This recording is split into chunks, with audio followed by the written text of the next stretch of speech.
Vamos ler Apocalipse, capítulo 10, do verso 8 ao 11.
Apocalipse capítulo 10, verso 8.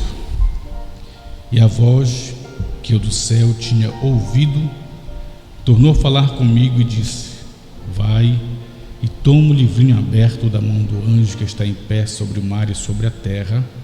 E fui ao anjo dizendo-lhe: Dá-me o livrinho.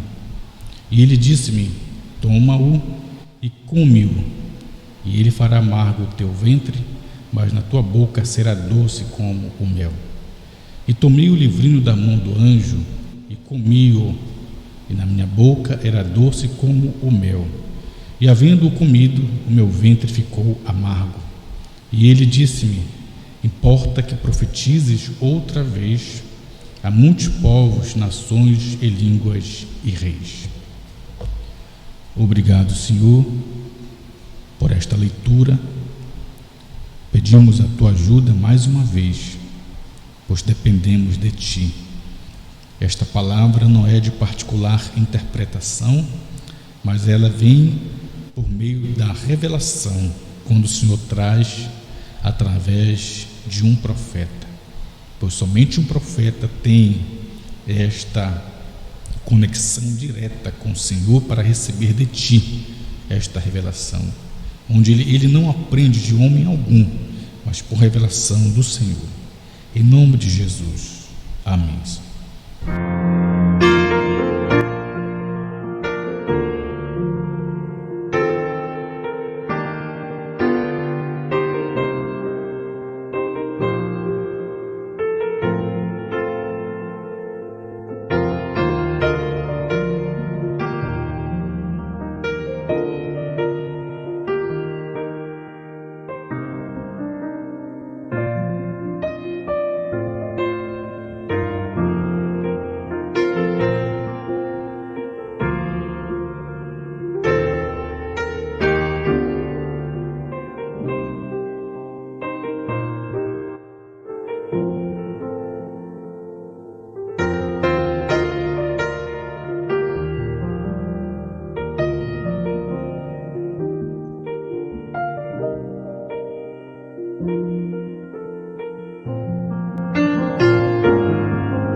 Vamos tentar falar um pouco nesta hora sobre refletindo a luz para a era.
Muito bem, meus irmãos, temos lido esta parte onde o livro é comido por João, e é importante nós podermos compreender que esta visão na ilha de Patmos,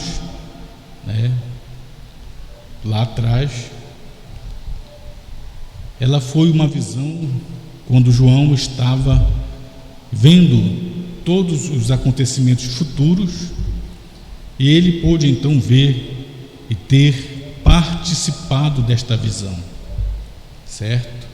João estava se vendo naquela visão, João estava se olhando, se vendo dentro daquela visão de Apocalipse 10.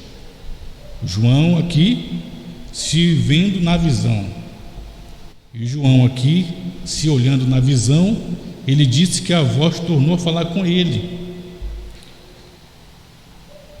Quando a voz torna a falar com João, o que significa isto? Significa que a voz já tinha falado anteriormente com João, e ela voltou a falar com João. Quer dizer, a voz falou com João a primeira vez, e depois a voz fala com João a segunda vez. Não é isso que diz a Bíblia? O verso 8, leia comigo o que diz o verso 8 de Apocalipse 10.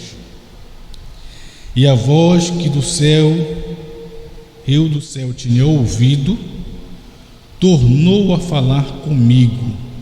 Olha só, a voz tornou a falar com João. Veja que a voz então já tinha falado anteriormente com João para poder falar outra vez com João. Ninguém pode falar novamente, certo? Ou tornar a falar, se não tiver falado anteriormente. Você só fala, certo? Só torna a falar, você só repete, certo? Quando a voz já fala antes. Se você falou algo, você vai repetir, isso aí é lógico, qualquer um sabe, é porque se você repetiu, é porque você falou anteriormente algo, você está tornando a falar, certo? Então é isso que João está dizendo no verso 8. E a voz que eu do céu tinha ouvido tornou a falar comigo. Quer dizer, ela falou de novo comigo. E esta voz, você sabe, eu sei, nós sabemos que esta é a voz de Deus. É Deus falando com João, porque Deus estava agora mostrando todo o livro de Apocalipse para aquele João lá da ilha de Patmos, o apóstolo que estava escrevendo o livro de Apocalipse, certo? Agora, veja bem, quando foi que a voz falou primeiro com João, para depois falar de novo com João? Nós podemos ver aqui no versículo de 1, o versículo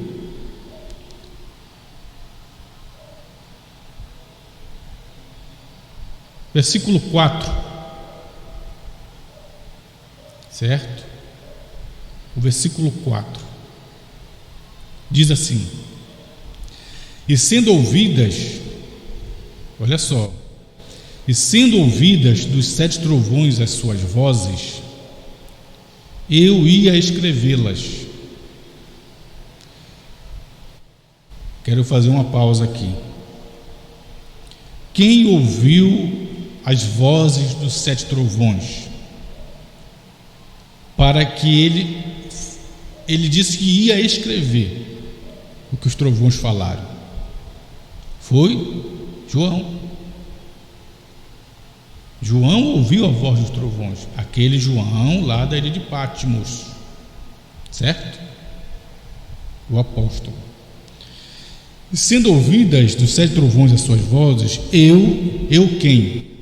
João, o João, o apóstolo lá da ilha de Patmos, eu ia escrevê-las, e ouvi uma voz do céu Olha, quando Deus fala com João na primeira vez, lá na ilha de Patmos, certo? E ouvi uma voz do céu que me dizia: de onde veio a voz? Veio do céu, não é isso? E eu ouvi uma voz do céu que me dizia: sela o que os 7 trovões falaram e não o escrevas. De onde veio a voz que falou primeiro com João? Foi do céu. Da onde veio a voz que fala na segunda vez, que torna a falar com João? Essa vez a voz vem do céu. Verso 8 de novo diz: a voz que eu do céu tinha ouvido. Então, tanto a primeira vez, quando Deus fala com João, essa voz vem do céu, como na segunda vez, no verso 8, quando fala do João, a voz vem do céu. Certo? Então, a primeira vez que Deus fala com João, lá na ilha de Patmos, na visão, Deus diz para João, esta voz que vem do céu, fala a primeira vez com João. O que a voz fala para ele?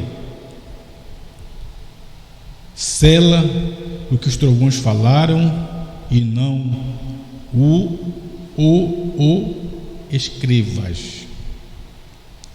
Não o escrevas. Interessante que foram vozes, né? Plural. Mas quando Deus proíbe João o escrever, ele fala: não o escrevas, singular. Não o. Deveria ser: não os escrevam, não os escrevas. Foram vozes, então não escreva essas vozes. Muito bem. Então veja, João na ilha de Patmos, então, na visão, ele ouviu os trovões, certo? E Deus proibiu aquele João da ilha de Patmos de escrever o que os trovões falaram. Correto? Muito bem. O que significa isto?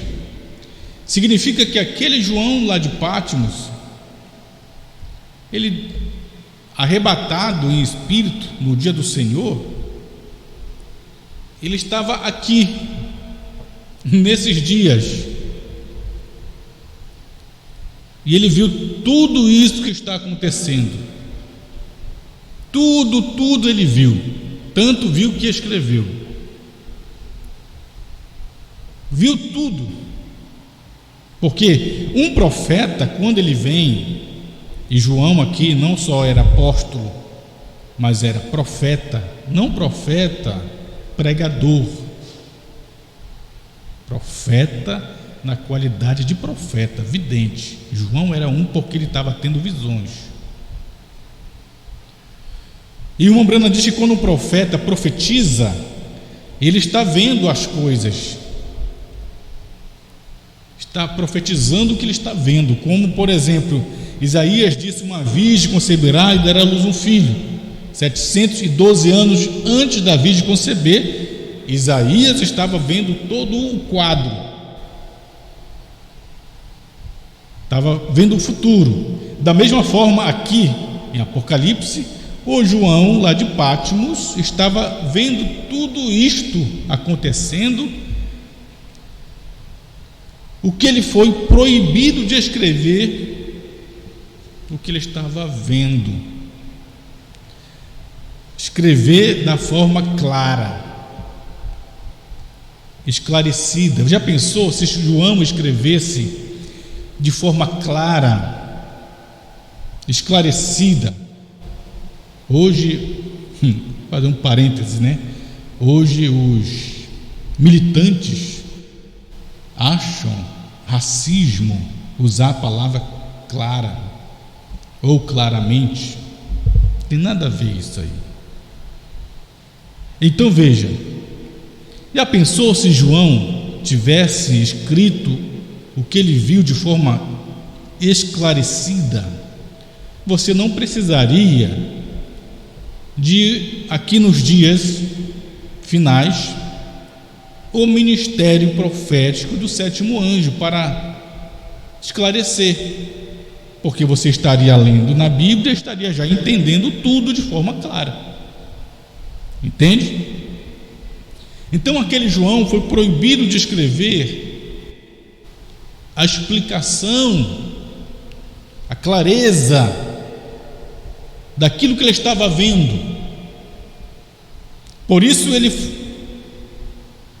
teve que escrever de forma simbólica, para que todos pudessem ler e não entender. Mas que João viu e ouviu que os trovões falaram, sim, aquele João de Patmos, ele viu e ouviu. Ou seja, o que são os trovões? Né? O que são os trovões? Vamos tomar aqui na mensagem do irmão Brana, na mensagem de Laodiceia, parágrafo 38, certo? O que são os trovões? Vamos tomar aqui na mensagem do irmão Brana, Laodiceia, parágrafo 38, certo? Onde o irmão Brana está falando sobre o mensageiro enviado a Laodiceia, enviado à era pentecostal, certo? Ele fala sobre esse mensageiro, quem ele é, o que ele fará. Parágrafo 38, o que diz assim, vamos ler? Agora, este mensageiro de Malaquias 4 e Apocalipse 10, 7, que é o mensageiro de Malaquias 4? O irmão Brana, o Elias que viria antes do dia grande e terrível do Senhor. E de Apocalipse 10, 7, quem é este mensageiro de Apocalipse 10, 7? O sétimo anjo, o irmão Brana. Por no dia da voz do sétimo anjo, quando ele tocasse a sua trombeta, se cumpriria o mistério de Deus, como anunciou os profetas seus servos. Então o irmão Brana diz: agora, este mensageiro de Malaquias 4, o irmão Brana, e de Apocalipse 10, 7, o irmão Brana fará duas coisas.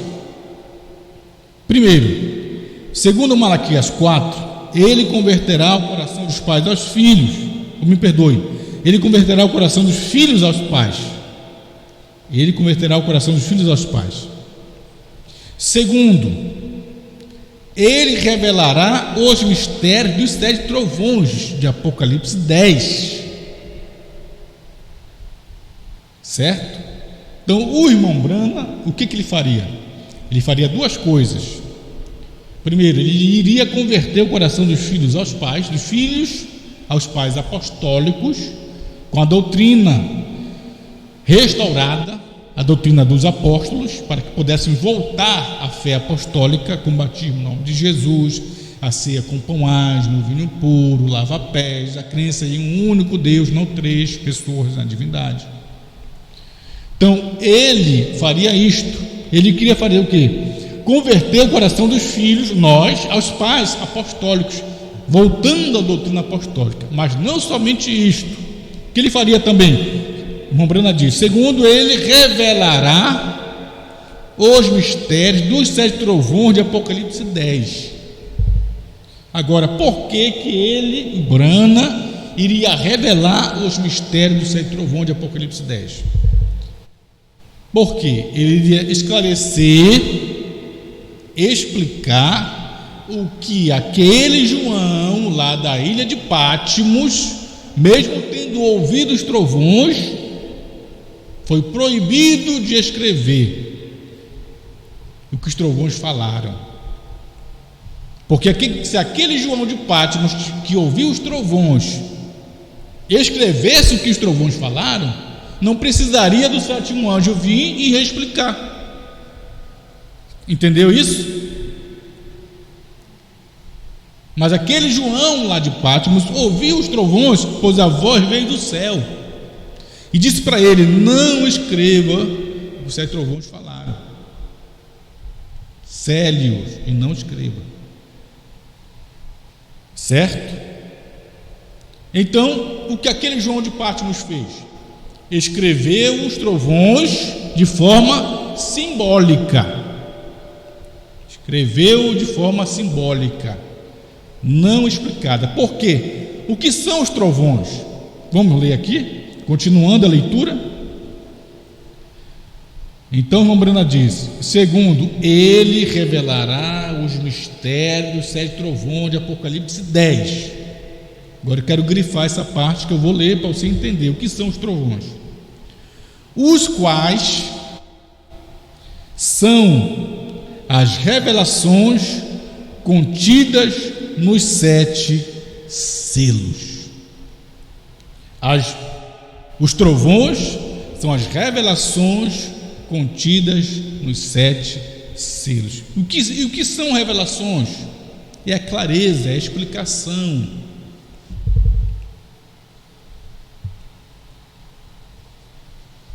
Se Deus não revela, você não entende. Mas quando Deus revela, você entende. Certo? Você compreende, não com a mente natural, mas com a mente espiritual. Certo? Então, o que são os trovões? São as revelações contidas nos 7 selos. Então, aquele João de Patmos ouviu os trovões. Ele ouviu o quê? Ouviu as revelações contidas nos selos. Foi isso que João lá de Patmos ouviu. Ele ouviu as revelações contidas nos selos. Agora, que selos? Os selos que ele escreveu de forma simbólica. Vamos lá no Apocalipse capítulo 6, rapidamente. Apocalipse capítulo 6.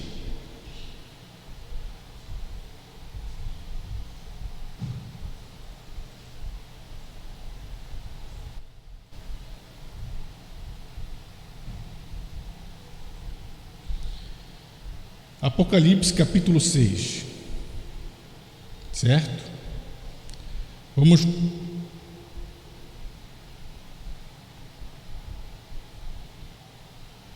Apocalipse capítulo 6. O verso 1. O que fala Apocalipse 6, verso 1? Diz assim: e havendo o cordeiro aberto um dos selos,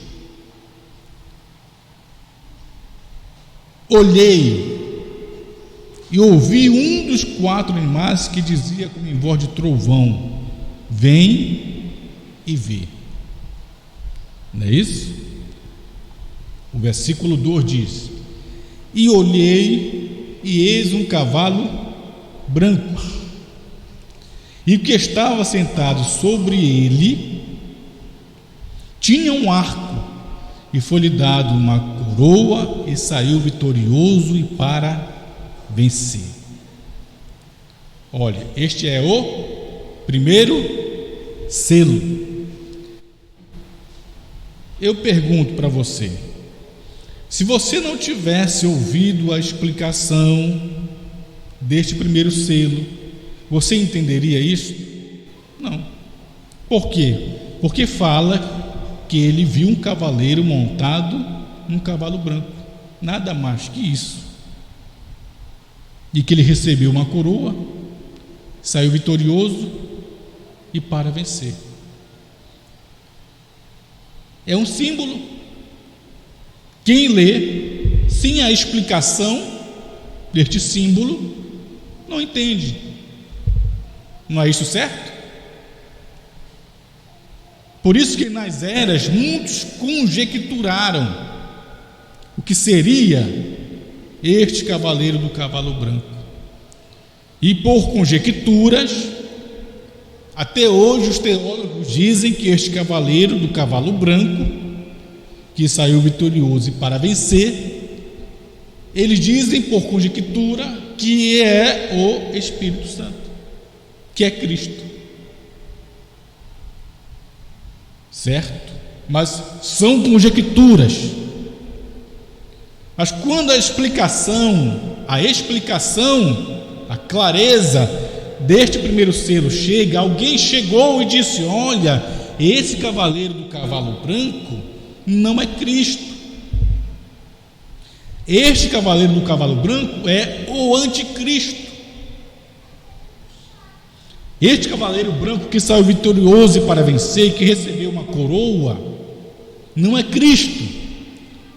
Alguém disse: esse cavaleiro, na sua coroa está escrito Vicarius Filii Dei, que quer dizer em lugar do Filho de Deus. Então alguém explicou este primeiro selo, e assim sucessivamente. Quem foi que explicou este primeiro selo?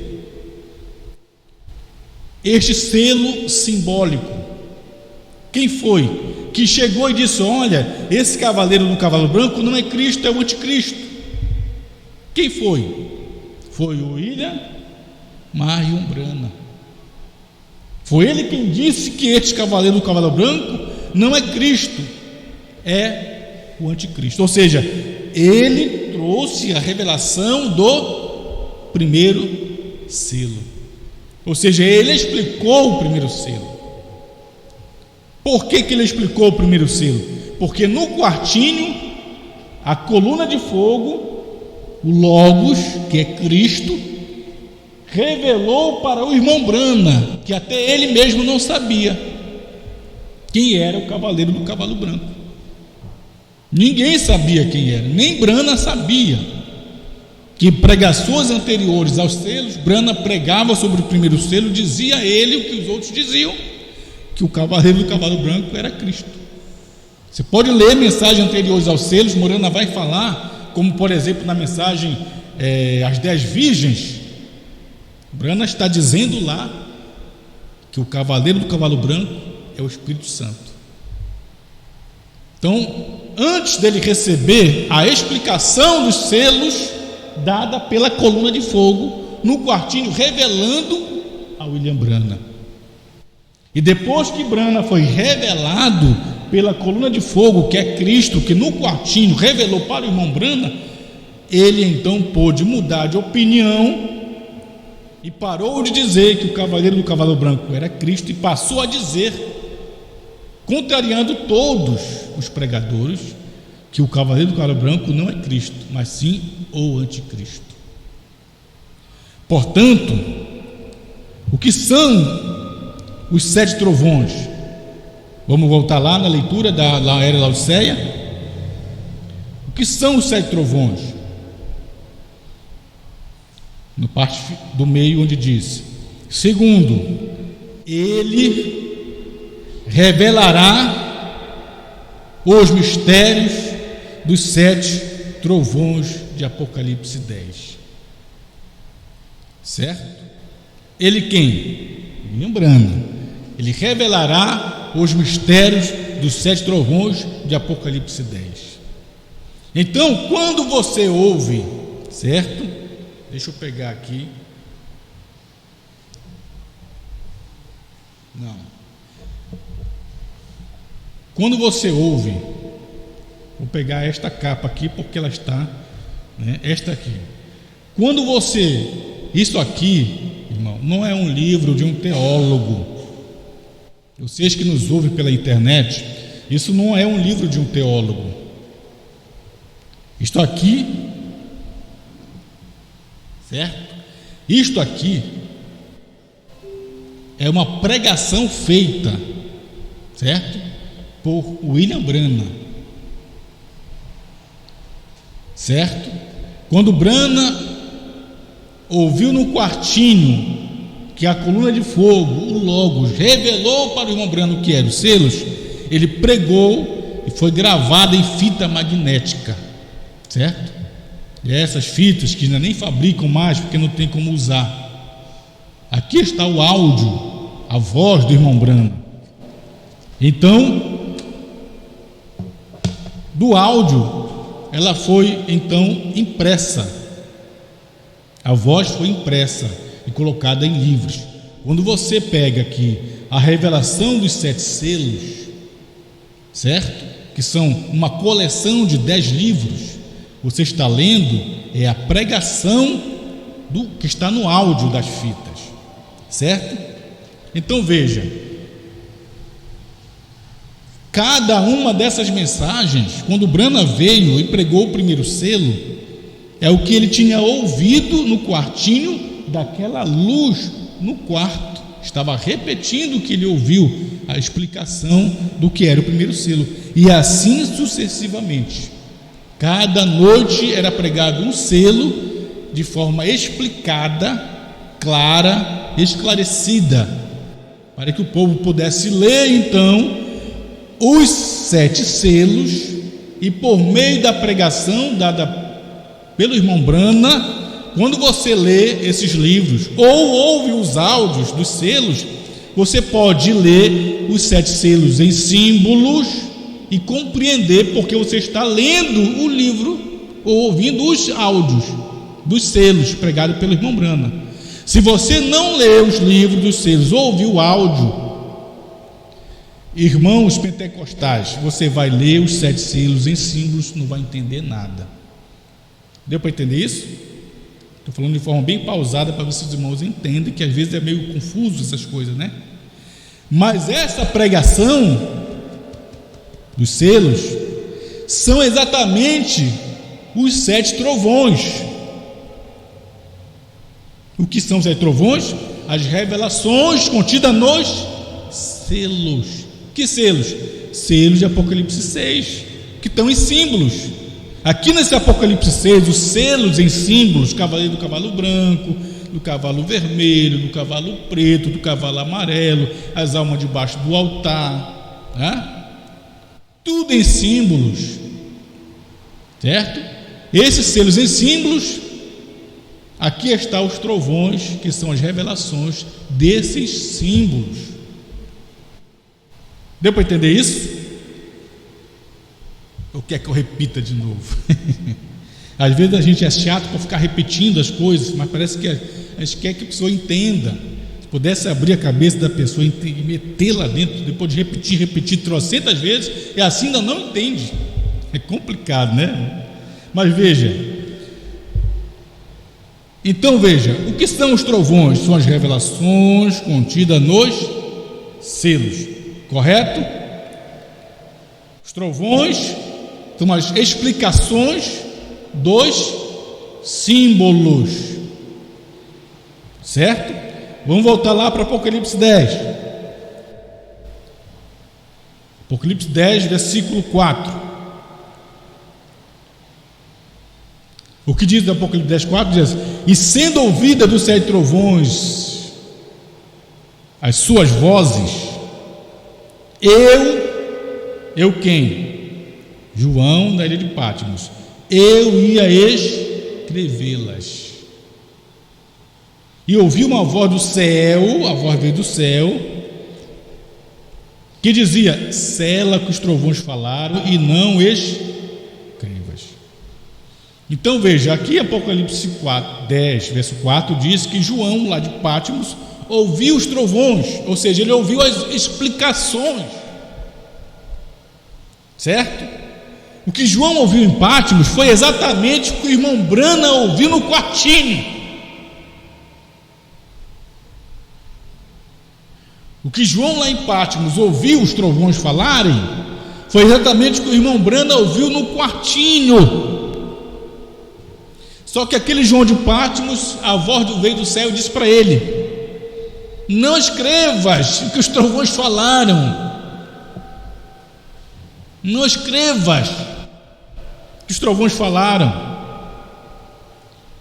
Mas o que o João de Patmos ouviu, quando ele viu os trovões, ele ouviu exatamente o que o irmão Branham ouviu no quartinho aqui. João lá ouviu os trovões, Branham aqui ouviu os trovões. João lá ouviu os trovões, foi proibido de escrever, porque se aquele João escrevesse o que ele ouviu, os trovões, não precisaria de vir o irmão Branham para explicar. Você iria ler e logo entender que é o primeiro selo, o segundo, terceiro, quarto, assim por diante. Deu para entender isso? Muito bem. Então a voz veio do céu e disse para João, a primeira vez que Deus fala com João, a voz do céu que tinha ouvido tornou a falar comigo, verso 8. Agora a voz vem e fala de novo com João. Verso 8 de Apocalipse 10. E a voz que eu do céu tinha ouvido tornou a falar comigo. A voz, Deus falou de novo com João. A voz tornou a falar comigo. Por que a voz tornou a falar com João? Porque já tinha falado a primeira vez com João, no verso 4, onde disse Deus para quê? O que para João? Não escreva os que os trovões falaram. Agora a voz vem e fala de novo com João no verso 8, isso na visão. E o que a voz disse para João agora aqui de novo? A voz falou de novo com João. A voz veio e disse: e a voz que eu do céu tinha ouvido tornou a falar comigo e disse. Você prestou que Deus falou 2 vezes com João? Na primeira vez falou para João: você ouviu os trovões? Ouviu. Você entendeu os trovões? Entendi, mas não escreva. Agora a voz fala com João de novo e diz para João o quê? Agora você vai tomar o livrinho aberto da mão do anjo, certo? Que está em pé sobre o mar e sobre a terra, e você vai comer este livrinho, certo, João? Você ouviu os trovões, João? A primeira vez que Deus falou com João. Ouvi. Você entendeu? Entendi. Pois é, agora você não vai escrever. Não escreva o que os trovões falaram.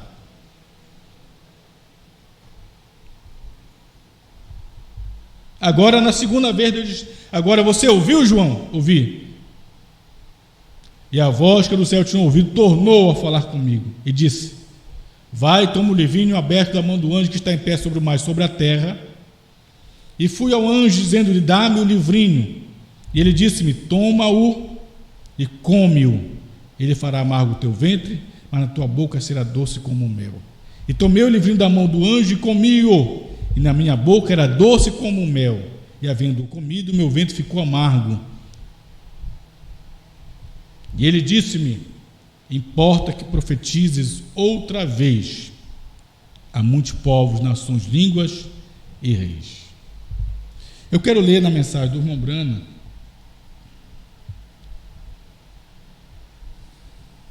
tem gente que não gosta desse tipo de pregação, né? Se incomoda, se sente enfurecido. Eu não sei porquê, se é a palavra de Deus, né? O único lugar de adoração provido por Deus, pregada pelo irmão Brana no dia 28 de novembro de 1965, é o único lugar, não é? Porque tem 2 mensagens, é o lugar de adoração e o único lugar de adoração provido por Deus. Certo?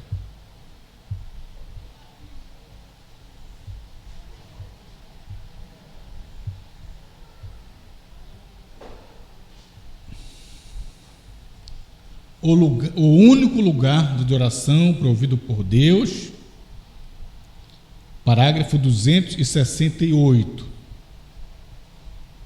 certo?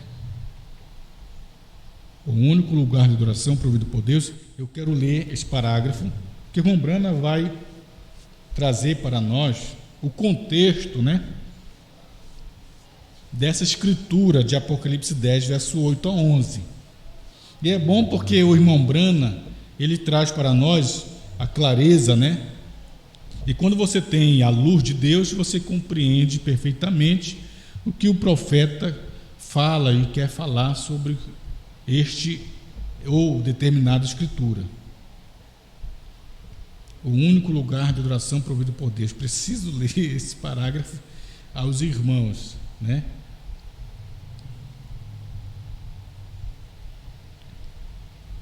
Parágrafo 268. Então veja, é preciso nós olharmos a Sagrada Escritura com a mente aberta, com a mente direta, em conexão com Deus, Porque se não tivermos uma mente conectada com Deus, você terá sua mente unicamente com o ensino humano, certo? E com a mente humana não pode compreender. A mente humana não pode chegar, certo? No nível, certo? Porque a mente humana tem que chegar no nível, certo? Aonde aquele profeta teve a mente de Cristo. Mombrana mostra que Paulo, quando teve a mente de Cristo, estava tendo a mente de Cristo, certo? Ele podia ter esta compreensão, a revelação. E esta mente de Cristo esteve no irmão Brana e tem que estar em mim e em você. Nós que somos esse povo, filhos e filhas de Deus, com a mente de Cristo. Agora, a mente humana, irmão, ela é tão complexa que essa mente humana muitas vezes se enferma.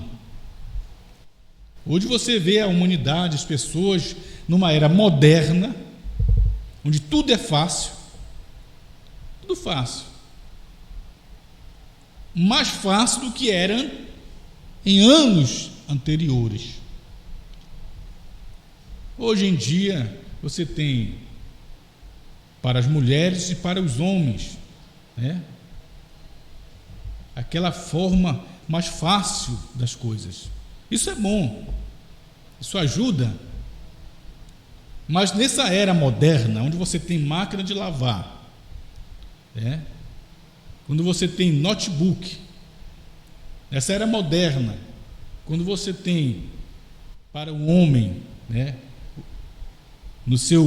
nas suas ferramentas de trabalho, a modernidade, isso ajudou? Claro que ajudou, porque agiliza o trabalho, facilita o trabalho. Mas nessa era moderna, em que o homem anteriormente tinha mais trabalho e que a mulher tinha mais trabalho, a sua mente se ocupava mais. Hoje em dia, o homem e a mulher, com a modernidade que tem, a mente não se ocupa tanto, e ela vai ocupar somente outras coisas, ele vai ocupar somente outras coisas. É aí quando a mente do homem e da mulher, quando eu falo isso, você vê que hoje as pessoas sofrem de transtornos, a mente está cansada, e o problema é na mente. O problema não tem como negar, é na mente. Crise de ansiedade, depressão, é na mente, está aqui. Por isso tem os especialistas, para que a pessoa possa procurar e tratar desses problemas da mente. E você ouve os especialistas falarem, as pessoas que têm crise de ansiedade acham que vão morrer, porque o coração acelera, está pensando que está com um ataque cardíaco, sentindo falta de ar. Então o corpo sente o que está na mente, aquela ansiedade toda. Então ela se vê, o corpo então está se vendo em perigo, então o corpo está reagindo. Que todos nós temos ansiedade, e isso é normal. É normal você ter ansiedade, é normal, certo? Quando você está ansioso, então aciona, certo, no cérebro. Você percebe que o corpo reage. Logo o corpo reage. Então isso é normal. O problema é quando você está num churrasco, todo mundo alegre, e o corpo reage naquela crise de ansiedade. Mas está no churrasco? Porque quando você recebe uma notícia ruim, seu coração dispara, o corpo está reagindo. Normal. Algo aconteceu na sua família, no seu relacionamento, na sua casa, no trabalho, na escola. Você tem um trabalho na escola para entregar amanhã, você vai apresentar no público, vai falar em público, você está ansioso, o coração acelera, você sua frio, e quando chega no dia, nem dorme direito, é ansiedade, normal. Chega no dia da apresentação do trabalho ao público, aí começa a suar as mãos, o coração está acelerado, normal, isso é normal, o corpo está reagindo, o corpo está sentindo em perigo. O problema é, como disse, você está num churrasco, no aniversário, e o coração dispara, falta de ar, suando frio, não é normal. E aí que você tem que procurar a graça de Deus, e a gente não tem que julgar essas pessoas, viu, irmão? É a era, é o tempo que nós vivemos. A modernidade trouxe esses problemas. E aí você tem que procurar um psicólogo, um psiquiatra, pessoas para você conversar. Enfim, muitas coisas causam isto, certo? Essa é a mente humana. Agora, no lado espiritual, quando você tem a mente de Cristo,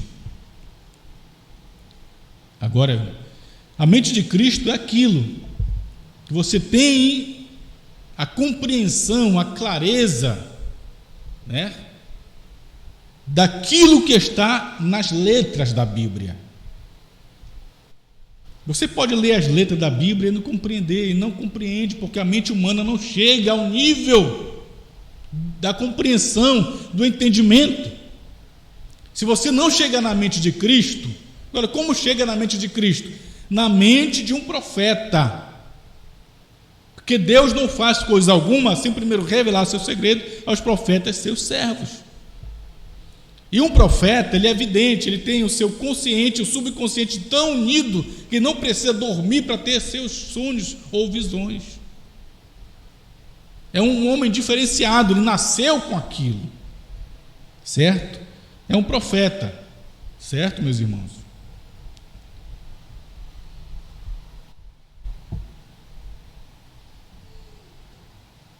Os especialistas dizem para que pessoas que têm problema de ansiedade, né, que não conseguem dormir, estão ansiosos para o dia seguinte, o que vai acontecer, o que vai fazer. Os especialistas, é uma dica que eu dou para você, que os especialistas dizem, né? 2 dicas para você que sofre de ansiedade. A primeira, não consegue dormir porque está pensando já na manhã, está sofrendo antecipado. O dia nem chegou, já está sofrendo, agoniado, aquela ansiedade. Levanta da cama, pega um caderninho e escreve o que você vai fazer no dia seguinte. Escreveu ali? Deita, ora, deita e dorme. Certo? É o que os especialistas dizem. Pega um caderninho, vai, escreva o que você vai fazer amanhã. Ora, deita e dorme. Está com falta de ar, não consegue dormir? Outra dica do especialista: confere, inspira e confere de 1 até 4. Segura o ar, confere, certo? Até 5, segurando, e depois solta o ar até 8, devagar. Dizem os especialistas que isso funciona muito bem e você vai conseguir dormir, certo? Agora vamos aqui, porque é a era que a gente vive, irmão. A facilidade, a modernidade, certo? Acho que nós sejamos fracos. A dificuldade molda o homem. A dificuldade, você já pensou, já imaginou? Quando você estudava lá atrás, voltar aqui rapidinho, você tinha caderno com toda facilidade? Não, você tinha um caderno só, muitas vezes para o ano todo. Aí você encapava o caderno, tinha toda aquela dificuldade, né? Livros para estudar, era um livro só. Você encapava tudinho ali, e era muito difícil, as coisas antes era difícil demais.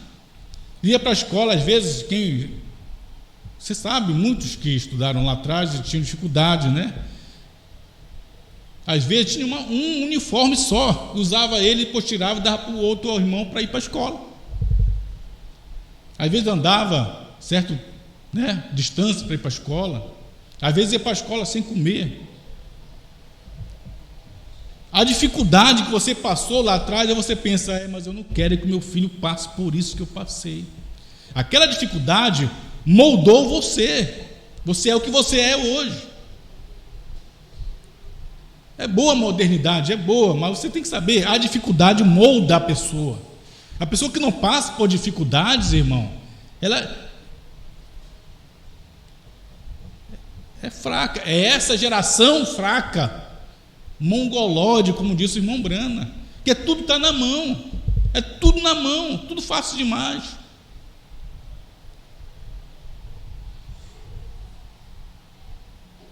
Muito bem, vamos ler aqui.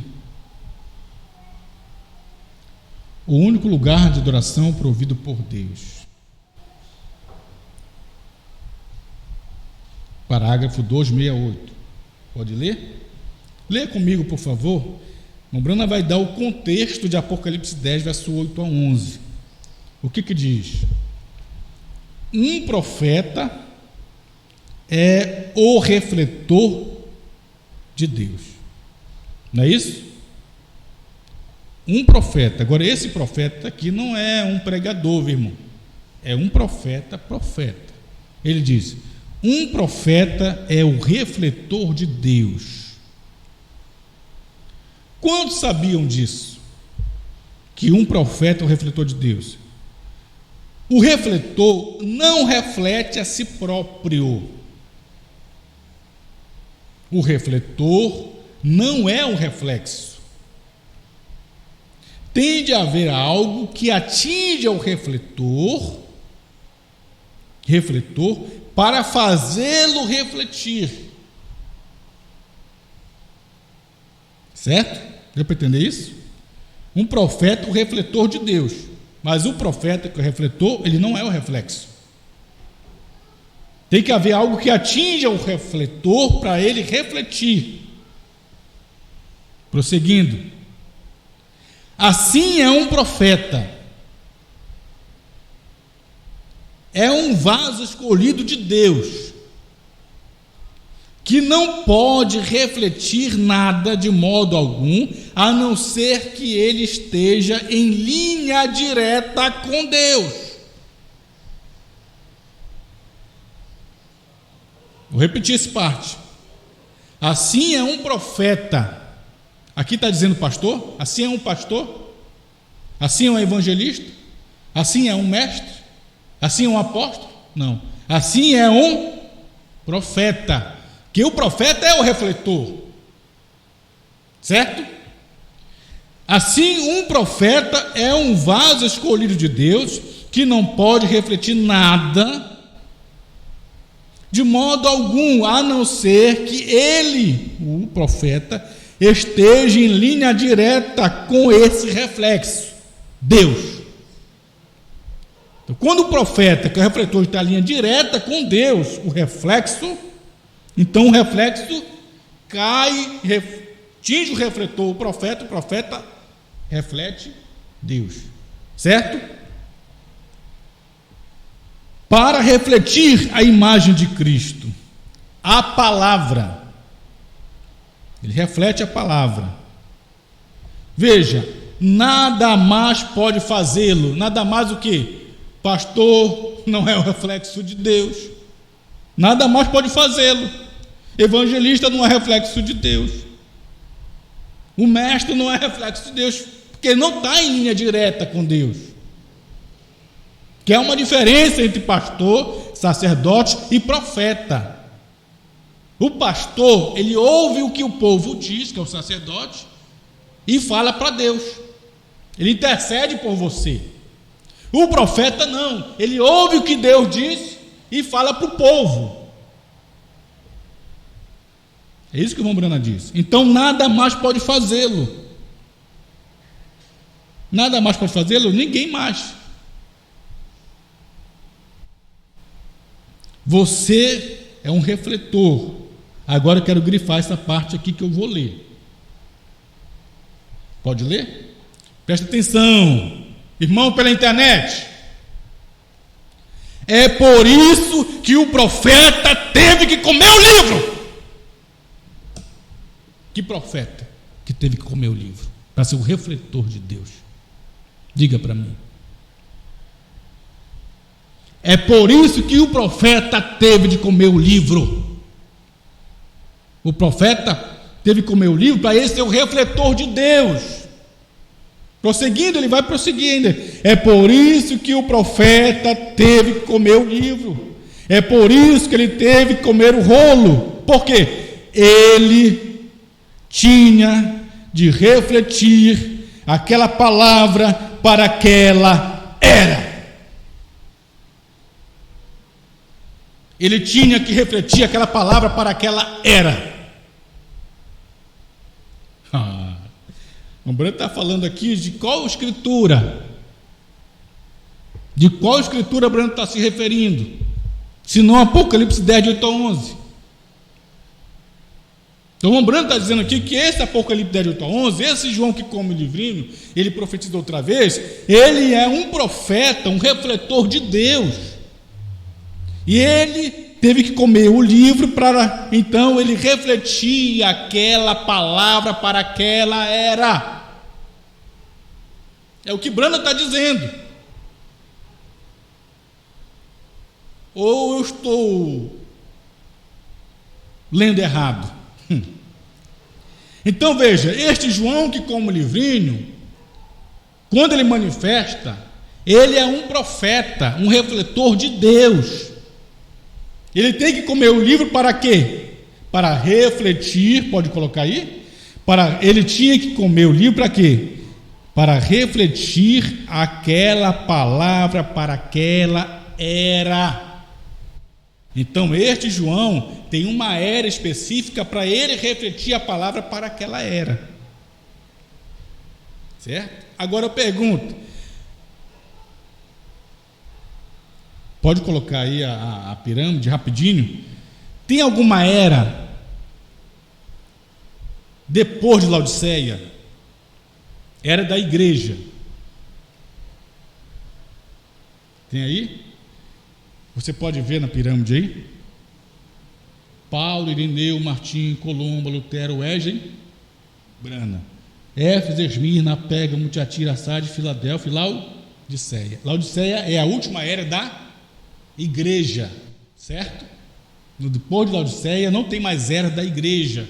Depois de Laodiceia não tem mais mensageiro. Depois de Brana não tem mais mensageiro. Não adianta que não tem. Mas aqui o irmão Brana diz o quê? Volta lá rapidinho, no final do parágrafo, onde o Brana diz. É por isso que o profeta teve que comer o livrinho. Olha lá. É por isso que o profeta teve que comer o livro. É por isso que ele tinha de comer o rolo. Ele tinha que comer para refletir aquela palavra para aquela era. Certo? Então, qual o objetivo de João comer o livro? Refletir a palavra para aquela era. Certo?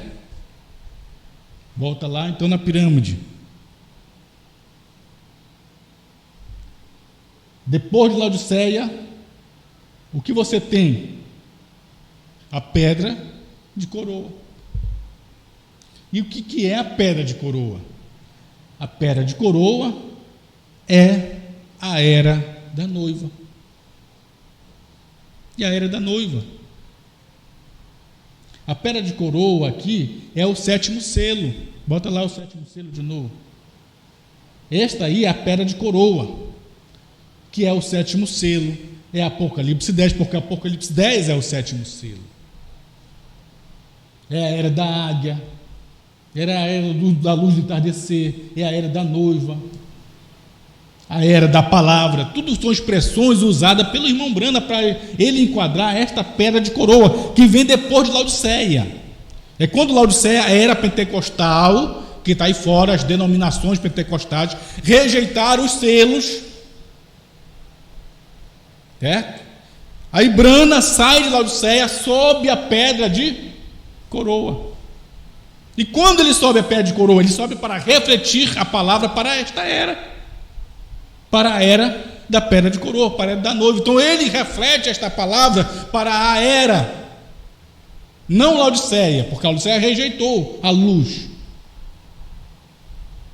Por isso que Jesus disse: eu estou à porta e bato. Se alguém ouvir minha voz e abrir a porta, entrarei em sua casa, serei com ele e comigo. Mas os pentecostais rejeitaram a luz. Então expulsaram a luz, expulsaram Brana com selos. Aí quando expulsaram Brana, os pentecostais expulsaram o irmão Brana com selos, expulsaram Cristo em Brana. É quando Brana sobe a pedra de coroa, para refletir a luz da palavra para aquela era. Vamos voltar lá rapidinho. É por isso que o profeta teve que comer o livro. Então o profeta é um refletor de Deus. Mas Brana não está falando um pastor refletor de Deus, fala um profeta. E para esse profeta refletir Deus, ele tem que estar em linha direta com Deus. Quem foi o que esteve em linha direta com Deus? Olha aqui, William Brana. Naquele quartinho, o irmão Brana disse, e quando ele estava presente, a luz no quarto, e esta luz é Cristo, e ele, a luz, Cristo me disse para o irmão Brana, que quando o Cordeiro sai do trono, já não é mais mediador. Quem disse isso foi a luz, Cristo, logo para o irmão Brana. O irmão Brana estava em conexão direta com Cristo, com Deus. É o coluna de fogo, porque ele, Brana, é o refletor de Deus, é o profeta vidente.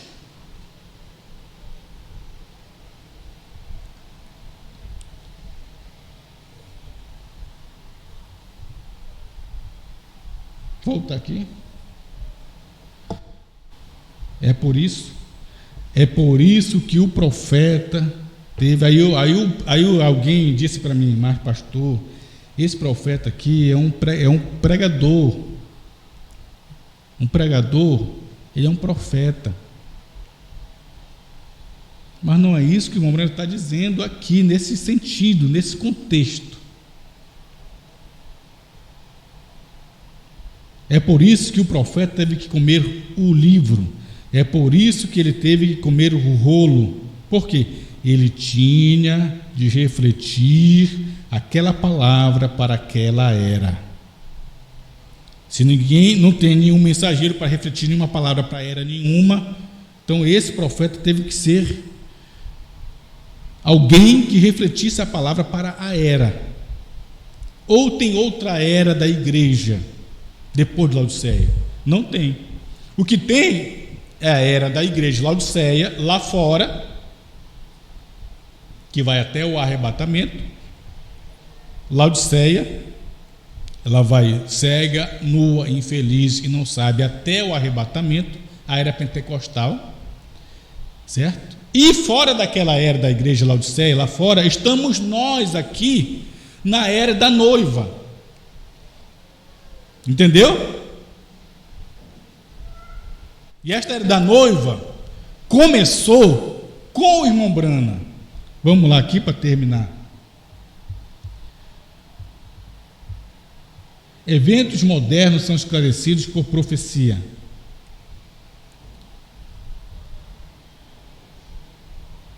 É tão bom, irmão, ver essas coisas assim tão simples e claras, né? Eventos modernos são esclarecidos por profecia pregada pelo irmão Brana, dia 6 de dezembro de 1965. Eventos modernos são esclarecidos por profecia. Parágrafo 56. Os irmãos aí pela internet estão entendendo isso, irmãos? Glória a Deus. Isso é bom demais, né? 56, podemos ler? Preste bem atenção, meus irmãos. Olha só o que o irmão Brana diz aqui, ó. Veja bem. não estamos vivendo em uma era pentecostal. Não estamos vivendo em uma era pentecostal. O que é pentecostal? Laodiceia. Ou seja, não estamos vivendo na era Laodiceia, certo? Não estamos vivendo em uma era pentecostal. Estamos vivendo em outra era. Mas depois de Laodiceia, era pentecostal, não tem outra era. Você vai entender que a era que ele está servindo é a pedra de coroa, é a pedra angular, onde os pentecostais não podem chegar, porque a era pentecostal está com os dons, e a pedra de coroa é a palavra, é os selos, é Cristo. Eles não chegam lá. Eles se colocam, irmão Brana se coloca como se estivesse vivendo nesta era. Então não posso excluir o irmão Brana da era da noiva, excluir o irmão Brana da era da pedra de coroa, não posso excluir, ninguém pode excluir. Brana tem que estar junto ali. Veja, estamos vivendo em outra era. Veja, não estamos vivendo em uma era metodista, que é Filadélfia. Não estamos vivendo em uma era metodista. Ele está vivendo, irmão Brando, estamos vivendo em outra era. Mas não tem outra era depois de Laodiceia. Mas você tem que saber que o refletor vai refletir a palavra para a era, aquela era, que não é Laodiceia, que é a era que ele diz: estamos vivendo em outra era. Estamos vivendo aqui em cima. Em cima de onde? Mostra lá a pedra de coroa, pode mostrar rapidinho? A pirâmide lá, a pirâmide. Estamos vivendo aqui em cima. Aqui em cima onde, irmão Brana? Em cima de Laodiceia, em cima, pedra de coroa. Estamos vivendo em outra era. Estamos vivendo aqui em cima. Volta lá, no parágrafo, por favor. Esse técnico é bom, né? Vai aqui, vai ali, desce, vai. Estamos vivendo aqui em cima para a era. Você aí em casa pode ler? Você pode expressar isso? Leia. Fale. Estamos vivendo aqui em cima para a era. A era da noiva. Agora, o irmão Brana está dizendo que ele estava vivendo, Brana, estava vivendo na era da noiva. Eu estou, vocês estão, não é só o irmão Brana, alguém tem que subir ali também. Eu subo, você sobe, mas quem subiu primeiro? Foi Brana. Se estamos vivendo na era da noiva, como eu posso querer ter essa autoridade de tirar o irmão Brana da era da noiva? Se ele que subiu lá primeiro. Então, se ele estava, Brana, vivendo na era da noiva, ele só pode ser noiva, irmão. E se a era da noiva já estava acontecendo no dia do irmão Brana, como que a era da noiva vai começar no ano 2000, irmão? Isso não tem lógica. Vamos lá? Estamos vivendo na era da noiva, isso em 65. Porque Brana já tinha saído de Laodiceia, Pentecostais, e subiu a pedra de coroa primeiro. Por isso que ele era noiva. Estamos vivendo aqui em cima para a era da noiva. Aí você se lembra do parágrafo anterior. Um profeta, um refletor de Deus, ele não é o reflexo, tem que haver um reflexo para atingir o refletor, e é por isso que o profeta teve que comer o livro para refletir a palavra para aquela era. Será que eu estou ficando maluco? Será que sou eu que estou vendo isso? Que se tiver alguém aqui para comer o livrinho, esse alguém tem que refletir a palavra para a era. Mas que era que ele pertence?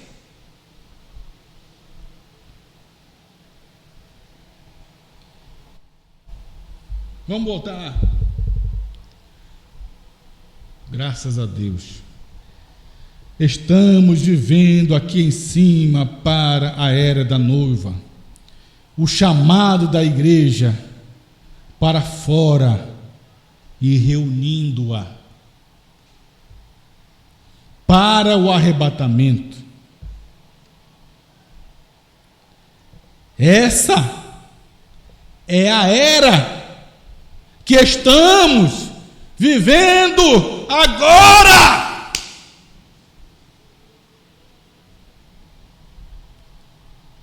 Em minha honesta opinião, essa é exatamente a verdade.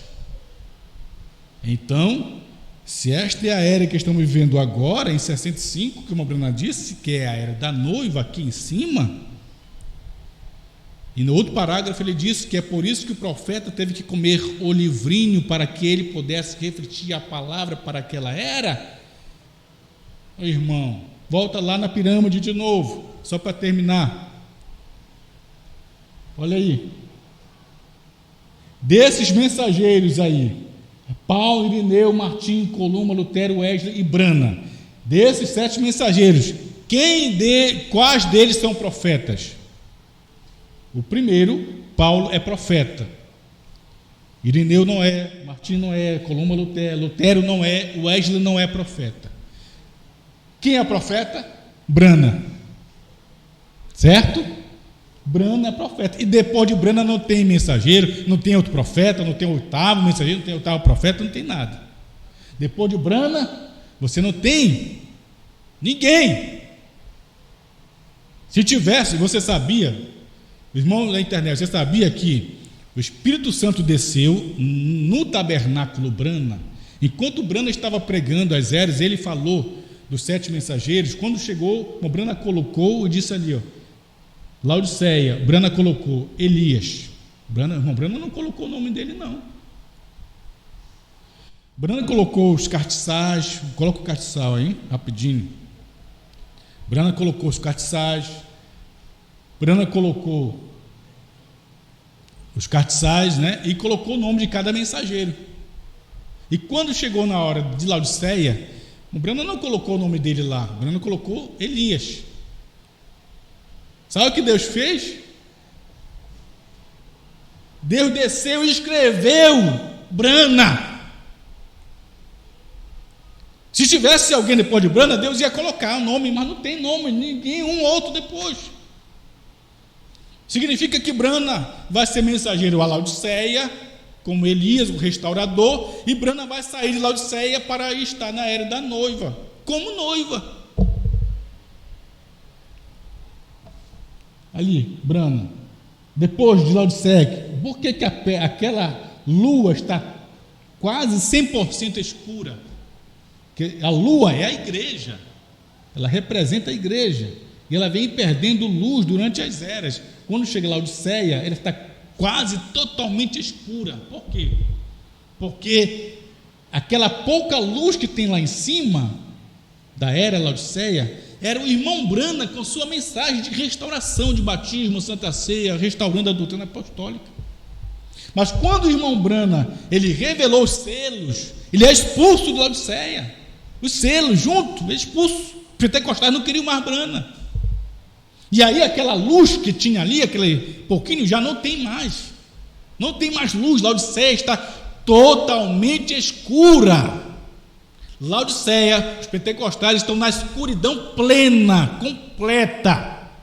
E esse é o motivo de o irmão Brana dizer que quando o Papa visitou Jerusalém, houve eclipse total da lua. E esse eclipse teve 6 fases. Na 7ª, não tinha mais lua. Não via mais lua. Porque a lua reflete o quê? A luz do sol. Não tinha mais luz para refletir na lua, a lua ficou escura. Então, você vê exatamente isso, certo? Que quando houve o eclipse total da lua, olha aí, quando o Papa visitou Jerusalém, visitou Israel, ele visitou Israel, aí houve o eclipse total da lua. E aí a lua vem perdendo luz, mas só tem 6 fotos, simbolizando 6 eras, porque a 7ª era não tem como fotografar, não tem luz, está na escuridão plena. A luz foi para onde? Coloca a pirâmide lá. Para onde a luz foi? Eita, esse técnico é bom, meu irmão. Para onde a luz foi? Se Laodiceia, que Pentecostais está na escuridão plena, que é a lua, aonde a luz foi? A luz foi para a pedra de coroa, filho. Foi para a era da noiva, onde Branham estava lá e disse: estamos vivendo na era da noiva. Então a era da noiva começou com Branham, quando abriu os selos, porque Branham é noiva. E depois de Branham, ele não é só ele sozinho noivo, eu sou, você é, nós somos.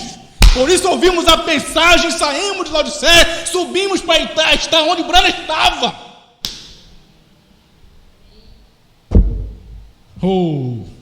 Recebendo a luz na pedra de coroa.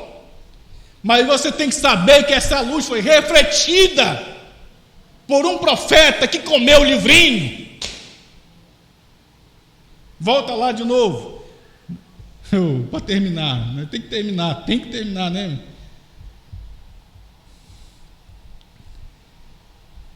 O único lugar de oração proibido por Deus. Você dá amém aí, irmão, pela internet? Vou ler todo. Vê lá. Anote para ler depois na sua casa. É como eu disse no culto anterior de domingo, né? Você vai meditar. Você não vai ler, você vai meditar. Pega o livrinho, né? Um caderninho, uma caneta, a Bíblia, a mensagem. Você vai ler e vai. Medita nesta lei do Senhor, de dia e de noite. Vai lá? Um profeta é um refletor de Deus. Ah, não é o pastor? Não. Não é o evangelista? Não. Não é o mestre? Não. O profeta é refletor de Deus. Quantos sabiam disso? O refletor não é o reflexo. Moisés não é reflexo. Não. Noé não é reflexo. Moisés não é reflexo. Abraão não é reflexo. Eliseu, Elias não é reflexo. Eliseu não é reflexo. São refletores. Mas para refletir tem que estar em linha direta com Deus.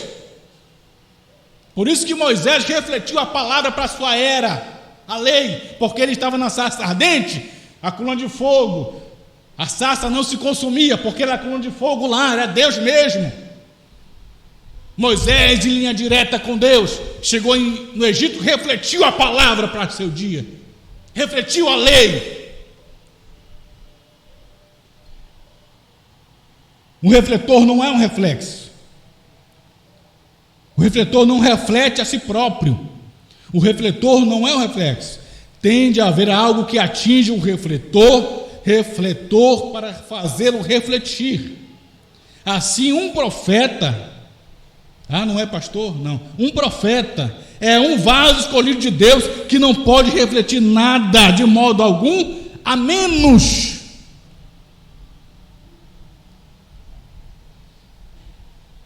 a não ser que ele esteja em linha direta com esse reflexo. Aí você volta lá, só vou fazer um parêntese. Você vai em Apocalipse 10:8-11, o que diz para esse profeta João? Vai lá, João, vá direto ao anjo forte. Olha só essa conexão direta do profeta João. Vai, João, pega o livrinho aberto da mão do anjo, vai lá no anjo que está em pé no mar e na terra. Olha só, pega o livro desse anjo. Quem é este anjo que está em pé na terra e no mar? É o anjo forte. Quem é o anjo forte? É Cristo. Então esse profeta João está tendo uma conexão direta com um reflexo, direta com Cristo. É isso que Branham está dizendo aqui. Esse apóstolo profeta João, ele vai no anjo forte. Ele é Cristo. O anjo forte é Cristo. Você sabe que o anjo forte é Cristo. Porque esse anjo forte, no verso 1, diz que ele tinha o seu rosto como sol, seus pés como uma coluna de fogo. Ele é Cristo. Então esse João aqui, o apóstolo profeta, ele vai nesta linha direta com Cristo. O reflexo é Cristo. Prosseguindo a leitura. Um profeta é um vaso escolhido de Deus que não pode refletir nada de modo algum, a não ser que ele esteja em linha direta com Deus. Ou melhor, com esse reflexo, Deus, para refletir a imagem de Cristo. A palavra, veja, nada mais pode fazê-lo. Nada mais pode fazê-lo. Nem tente você ser um refletor de Deus, um profeta, que você não vai conseguir. Você tem que estar em linha direta com Deus. Nem eu tentar fazer um trabalho de profeta, eu não estou em linha direta com Deus. Nada mais pode fazê-lo. Você é um refletor. É por isso que o profeta teve de comer o livro. É por isso que ele teve de comer o rolo. Ele tinha, quem? O profeta, de refletir aquela palavra para aquela era. Aleluia. Irmão Brana diz assim, ó, você entendeu? É uma pergunta, ó. Você entendeu?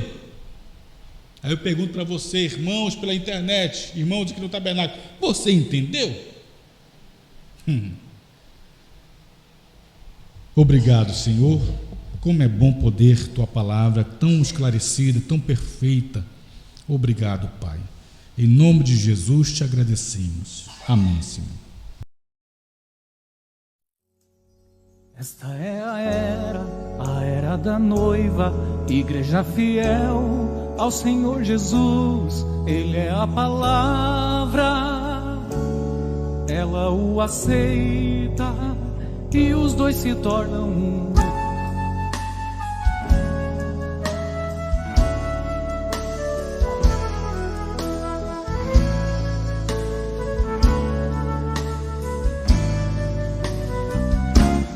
Esta é a era da noiva, igreja fiel ao Senhor Jesus. Ele é a palavra, ela o aceita e os dois se tornam um.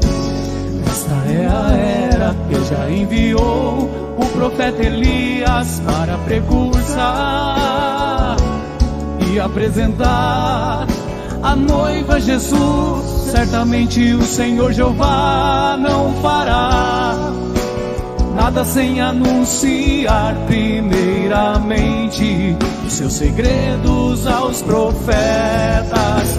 Ele tem feito isso para nos revelar. Agora há uma porta aberta.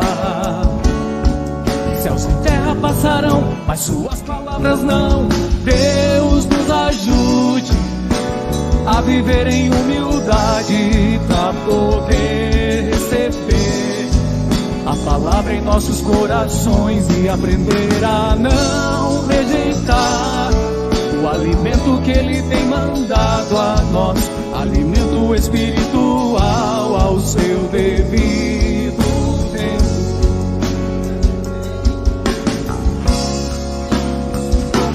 Esta é a era da águia, tempo de voar, tempo de enxergar e de contemplar o plano de Deus.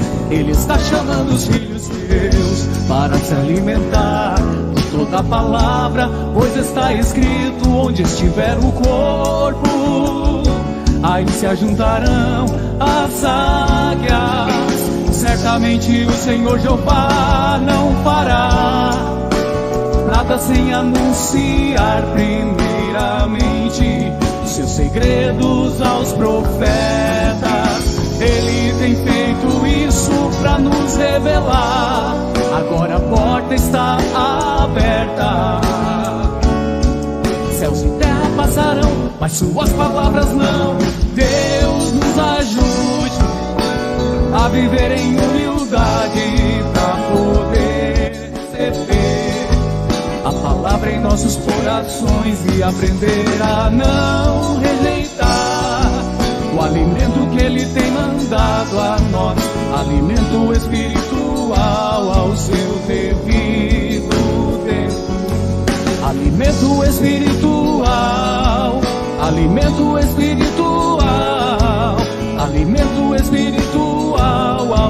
seu devido tempo. Alimento espiritual, alimento espiritual, alimento espiritual ao seu devido tempo.